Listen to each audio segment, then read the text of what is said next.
اس کے بعد کچھ حبش کے لوگ تھے جن پہ اتنا ظلم کیا کہ ان کو پھر رومن امپائر میں جا کے پناہ لینی پڑی حبشہ کے لوگوں کو. تو یہ 13 سال تک ہوتا رہا. واقع کربلا کی بنیاد سمجھنے کے لیے قبائلی پس منظر سمجھنا ضروری ہے کہ قبائلی پس منظر کیا ہوتا ہے, صحیح. قبائلی رکھ رکھاؤ کیا ہوتا ہے. قبائلی سردار ہوتا ہے ایک, اور سردار کے ساتھ ساتھ اس کے ایک قبیلہ ہوتا ہے. جی سردار کی بات آمنا و صدقنا مانی جاتی ہے. ٹھیک. سردار کہتا ہے کہ میں یہ کر دوں گا تو لوگ سمجھتے ہیں یہ کر دیں گے. واقع کربلا کی بنیاد رکھ دی گئی تھی جس دن کے حضور کے بستر پر حضرت علی سوئے تھے. ٹھیک. کیونکہ آپ سوچیں کہ ایک سردار ہے, جیسے اس زمانے میں ابو سفیان تھے کفار کے سردار, انہوں نے ایک لشکر بھیجا کہ ہم حضور کو آج قتل کر دیں گے. تو انہوں نے ظاہر ہے 20-25 لوگوں میں بیٹھ کے کہی ہوگی یہ بات. جب وہ قتل کرنے پہنچے اور جب چادر اٹھائی تو دیکھا حضرت علی سو رہے, تو بے عزتی ہوئی نا سردار کی. سوسائٹی میں واپس جانے کے بعد بھی بے عزتی ہوئی. یہاں سے نفرتیں جمنا شروع ہوئی کہ ان سے کبھی انتقام لیا جائے گا. اور جب حضرت علی سے چادر اٹھائی تو کہا کہ محمد کہاں ہے. تو مولا علی نے ایک تاریخی جملہ کہا کہ مجھے دے کے گئے تھے جو مجھ سے پوچھ رہے ہو. اور اس وقت حضور اکرم صلی اللہ علیہ وسلم حضرت ابو بکر علیہ السلام کے ساتھ ہجرت پہ نکلے. صحیح. یہ ہجرت کا سفر آسان نہیں تھا. مکے سے مدینہ آج آپ جی ایم سی میں پہنچتے ہیں 5 گھنٹے میں. یہ اونٹوں پہ پیدل چلتے ہوئے مدینہ پہنچے. اور مدینے پہلی جب مدینہ پہنچے ہیں تو مدینہ کیونکہ ٹھنڈا علاقہ تھا اور مکہ گرم علاقہ تھا, تو مدینے میں ان کو بہت سارے انصار ملے جو ان کے ساتھ گئے تھے, وہ مہاجرین کہلائے. اور وہاں پہ حضور کا ویلکم کیا گیا. ابھی قدم جمے نہیں تھے. ذرا آپ تاریخ کی بربریت دیکھیے ہماری. ابھی قدم جمے نہیں تھے کہ 2 ہجری میں جنگ بدر ہو جاتی ہے. صحیح ہے.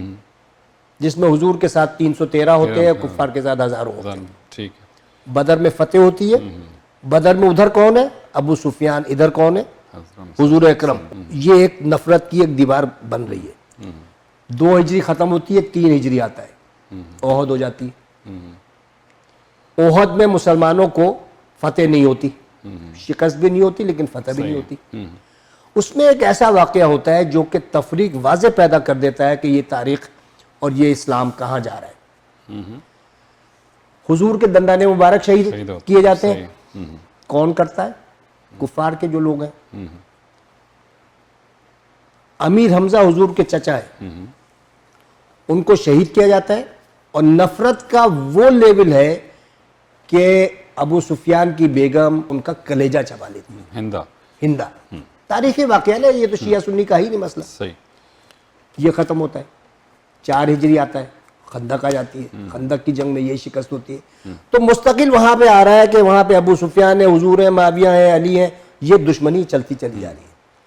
اس کے بعد 6 میں صلح حدیبیہ ہو جاتی ہے. 7 میں 6 میں 7 میں ٹوٹ جاتی ہے.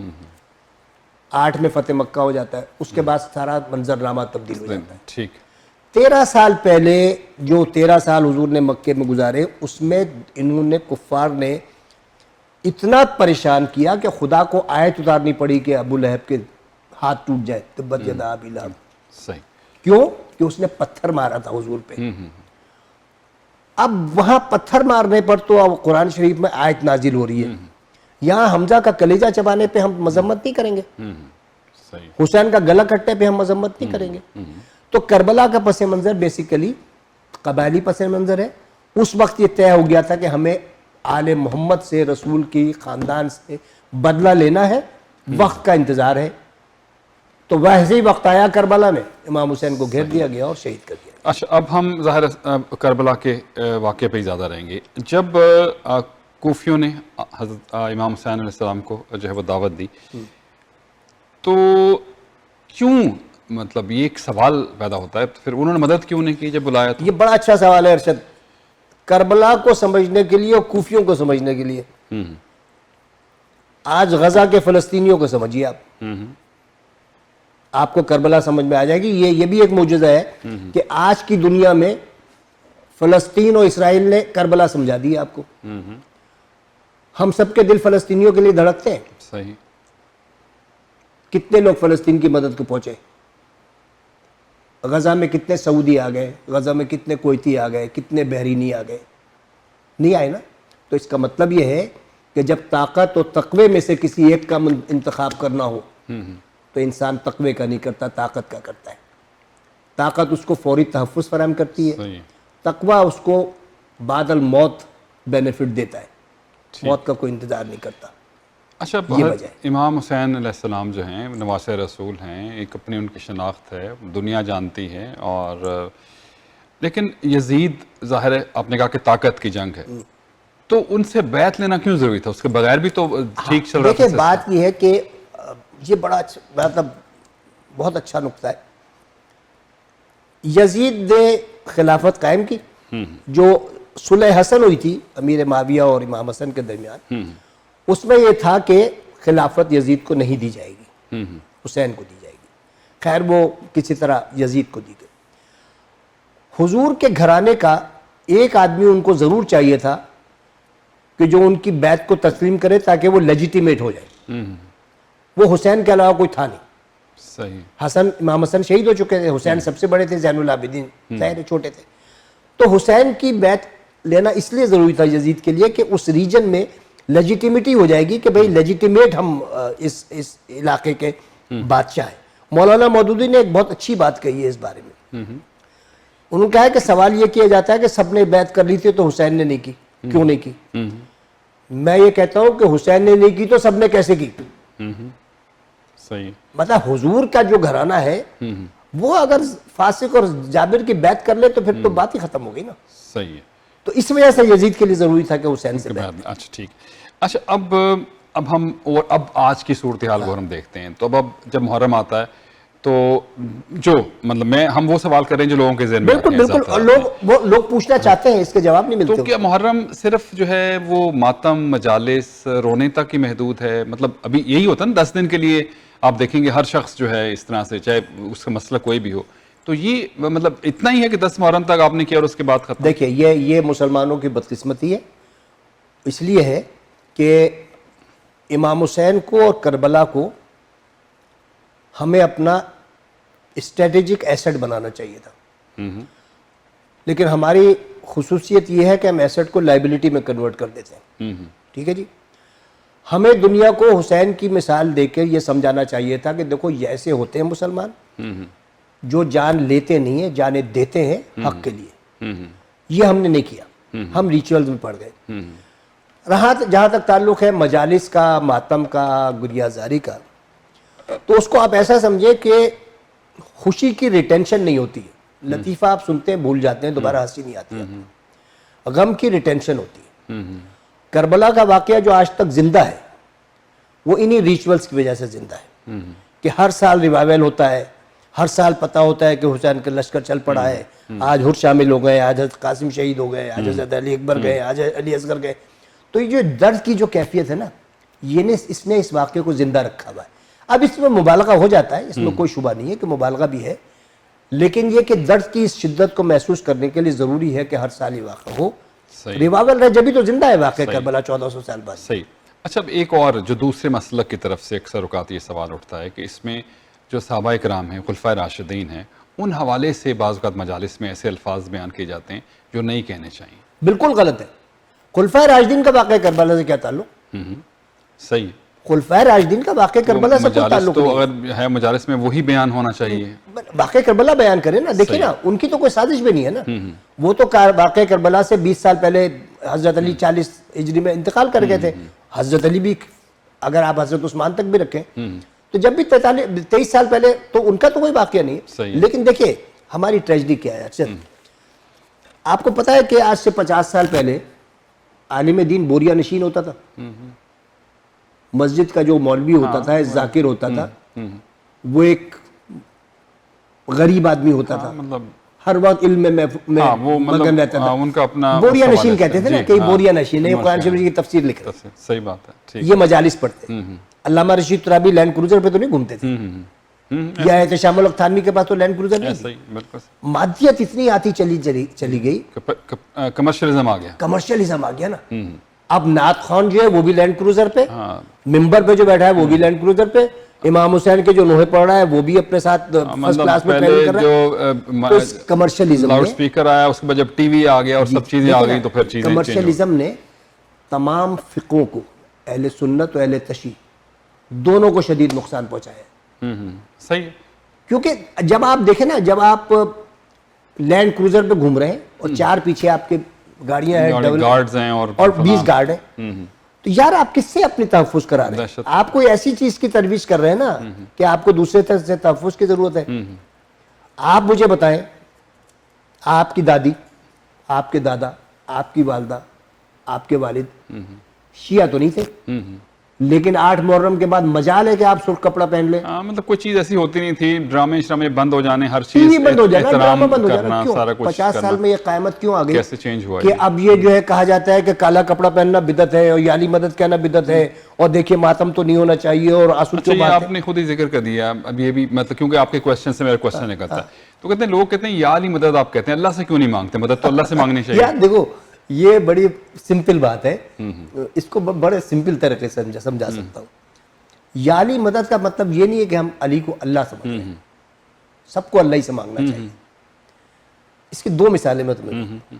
آپ ارشد بھٹی ہیں, مشہور آدمی ہیں ٹورنٹو کے, آپ کے پاکستان کونسلیٹ میں سب سے تعلقات ہیں کونسل جنرل سے بھی ہیں. آج کل نہیں ہے. اچھا کبھی چلے صحیح ہو گئے, یا PIA یا کوئی ادارہ سرکاری, صحیح ہے. مجھے کوئی کام پڑے, میں کہوں کہ یار ارشد ذرا فلاں جگہ کہہ دو میں جا رہا ہوں, میرا ٹائم نہ ضائع ہو, یہ میرا کام ہو جائے. آپ کہہ دیں میرا کام ہو جائے, تو میں نے ارشد سے مدد لی ہے نا, تو ارشد کونسل جنرل تو نہیں بن گئے, یا بن گئے. اور سنیے, آپ کے 4 بچے ہوتے ہیں, ایک بچہ آپ کو بہت عزیز ہوتا ہے جس کی بات آپ نہیں ٹالتے, باقی بہن بھائی کو کوئی بات بنوانی ہو تو اسی بچے سے کہتے ہیں کہ یار تو ابا سے بات کر. ابا تو نہیں بنا دیا بچے کو, رہ گئی مولا علی کی بات, یا علی کی بات. دیکھیے غوث پاک سے بھی تو مانگتے ہیں, داتا سے بھی تو مانگتے ہیں, اجمیر شریف بھی تو جاتے ہیں.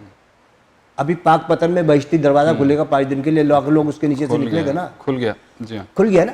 تو بھائی یہ باتیں آپ کا مطلب یہ کہ یہ ایک استعارہ ہے, کیونکہ ہم کیوں حضرت علی کرم اللہ وجہہ, کیونکہ طاقت کا ایک ایسا منبع تھا جس کو لوگ اس طرح سے اپنے آپ کو سمجھتے ہیں کہ ان کے اسلام سے طاقت کا تو تھا, بہادری کا, نا بہادری کا تھا.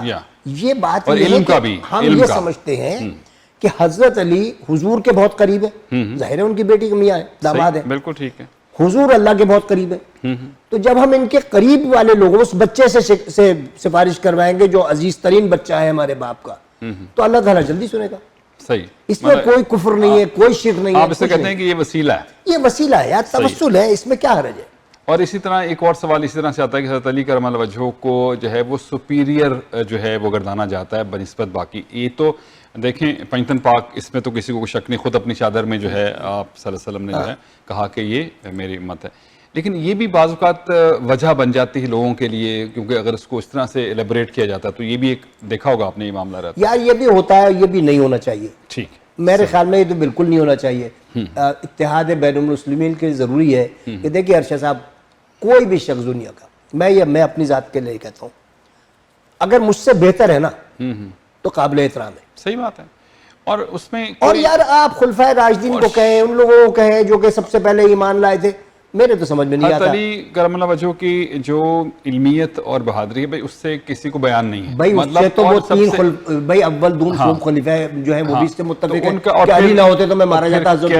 اور پھر کیسا ان کا تعلق آپ صلی اللہ علیہ وسلم سے, تو یہ تو بنتا ہے نا, اس میں تو کسی کو کوئی اعتراض ہونا بھی نہیں چاہیے. دیکھیے اپنی آپ فضیلت بیان کریں, ٹھیک, دوسرے کو نیچا دکھانے کی کوشش کرنا غیر مناسب. اب میرا خیال ہے کہ اب دنیا اتنی چینج ہو گئی ہے تو ریئلسٹکلی چیزیں زیادہ ہونی چاہیے, تو وہ زیادہ بہتر ہے. بھائی ارشد بھٹی صاحب, اب تو بچے جو ہیں, آج کے جو بچہ ہے نا, وہ کہتا ہے یار یہ کیا آپ لوگوں نے لگایا ہے. آپ لوگ 14 سال پرانی باتوں کو لے کے آج آپ ہم میں اختلافات پیدا کر رہے ہیں. اچھا, ایک اور اسی طرح سے جب واقعہ کربلا بیان کیا تھا, مختلف ذاکرین جب ایک تو تاریخ ہے وہ ڈیفرنٹ ہے, وہ اس میں اس طرح کی چیزیں بعض اوقات بیان کرتے ہیں کہ لگتا ہے کہ بالکل کہیں ایسا تو نہیں, کہیں مبالغہ رائے ہو رہی ہوتا ہے, 100% ہی ہوتا ہے نا, مطلب دیکھیں وہ مبالغہ رائے کیوں ہوتا ہے.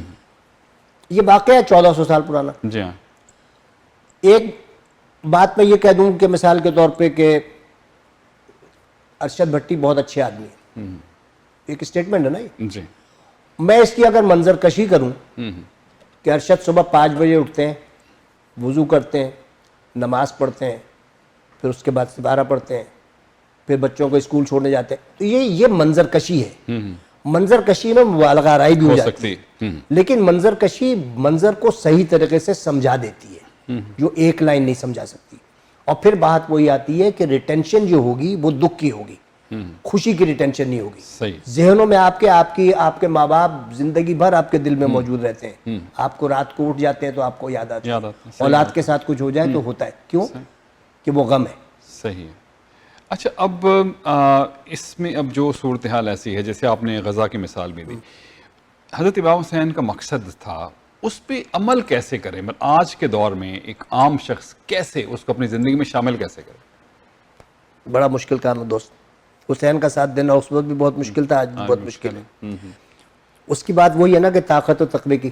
طاقت کے آدمی سامنے کتنے لوگ کھڑے رہ سکتے ہیں؟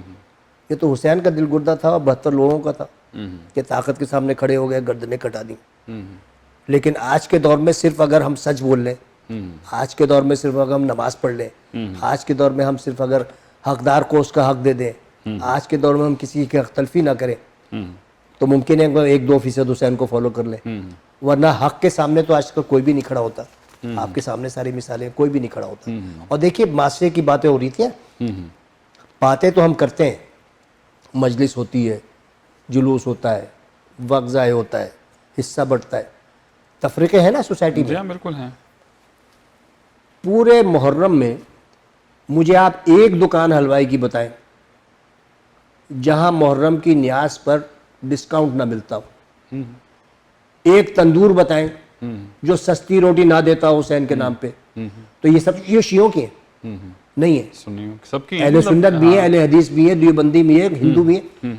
جہاں مال بن رہا ہے وہاں تو سب حسین کے لیے متفق ہیں, اور جہاں مال الگ سے بنانا ہے وہاں پہ حسین پہ تلواریں کھینچے لے رہے ہیں اور ہم دوسروں پہ تلواریں کھینچے لے رہے ہیں. یہ مکمل منافقت ہے. اچھا, اب جو فرقہ واریت تھی پاکستان میں ابھی کافی حد تک بہتر ہے. ایک زمانہ تھا, سب ہمیں یاد ہے, جو 2 تنظیمیں ہوا کرتی تھی, کس طرح سے معاملے تھے. ابھی کافی بہتر ہو گیا ہے, لیکن ایون دو ابھی بھی جلوس کے لیے سیکیورٹی ہے, بہت ساری چیزیں ہیں. یہ ٹھیک ہو سکتا ہے؟ دیکھیں یہ ہو جائے گا ٹھیک. جیسا جیسا آپ کا بچے میں نالج آئے گی نا, یہ خود بخود ٹھیک ہوتا جائے گا. میں ابھی ایک کھلی کچہری ہو رہی تھی سندھ کے گورنر کی, کامران ٹیسوری کی. نارملی ہم کامران ٹیسوری صاحب کو ہلکا لیتے ہیں. اس سے ایک آدمی نے سوال کیا کہ دیکھیں جی گورنر صاحب, مین شاہراہوں سے جلوس نکلتے ہیں, مجالس ہوتی ہیں, ٹریفک رک جاتا ہے, ہمیں تکلیف ہوتی ہے, تو حکومت کو ایسی قانون سازی کر رہی ہے کہ متبادل راستہ اپنا لیا جائے. تو اس نے بڑی پیاری بات کی. اس نے کہا دیکھیے اگر امام حسین بھی متبادل راستہ اختیار کر لیتے تو ان کو کوئی تکلیف نہ ہوتی. آپ یہ ثواب سمجھ کے, حسین پہ صدقہ سمجھ کے تھوڑی دیر برداشت کر لیں. صحیح ہے. تو تفریقے بازی بالکل ختم ہوگی, اور مطلب کم از کم دلوں سے تو ختم ہوگی.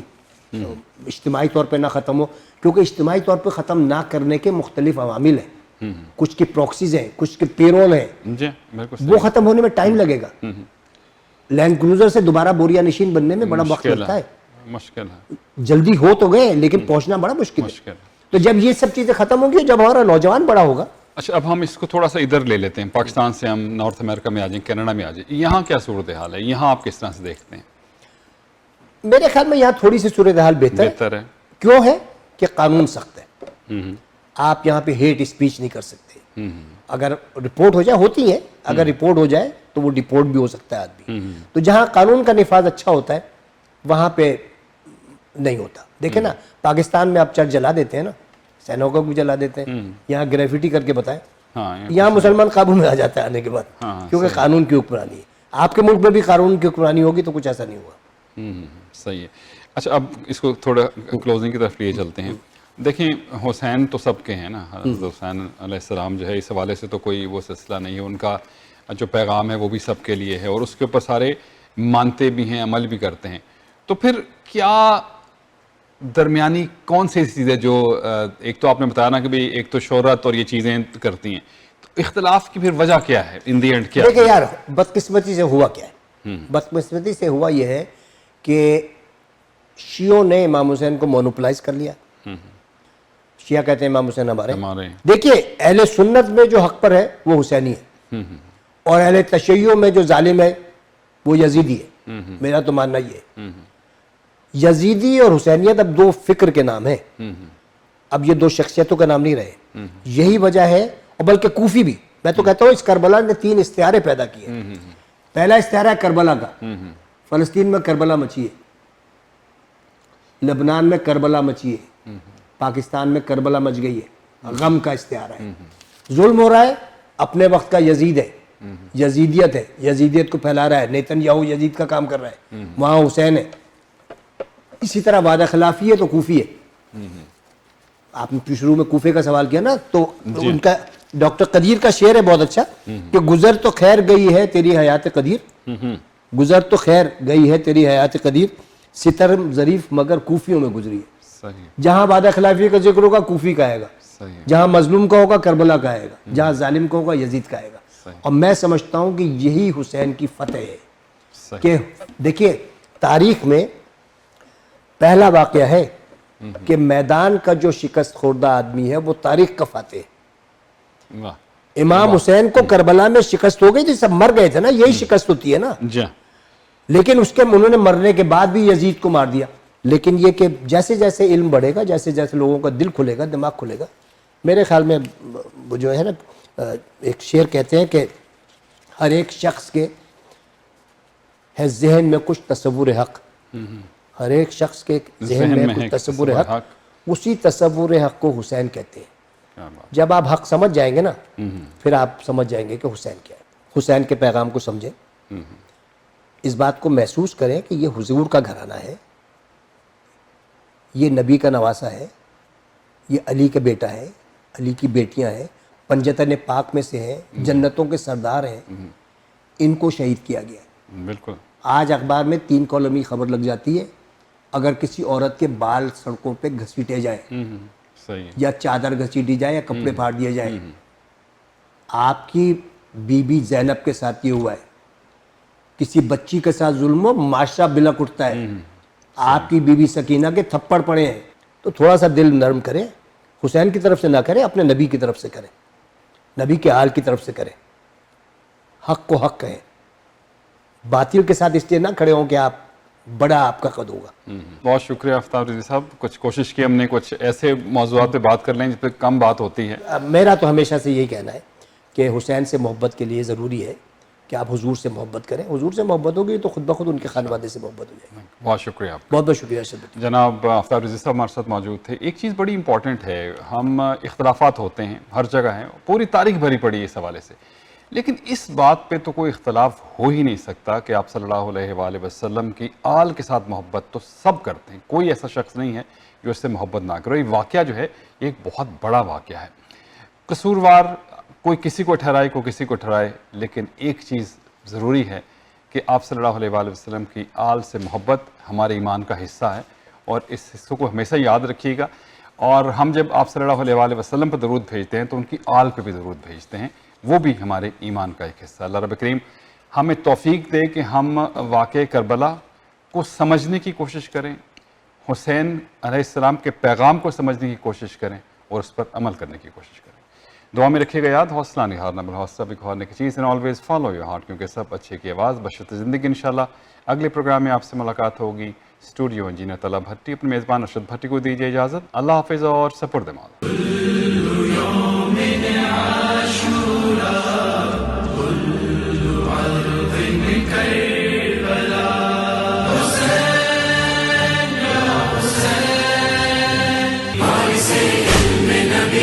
یا حسین ابن علی تیرے صدقے سے ملی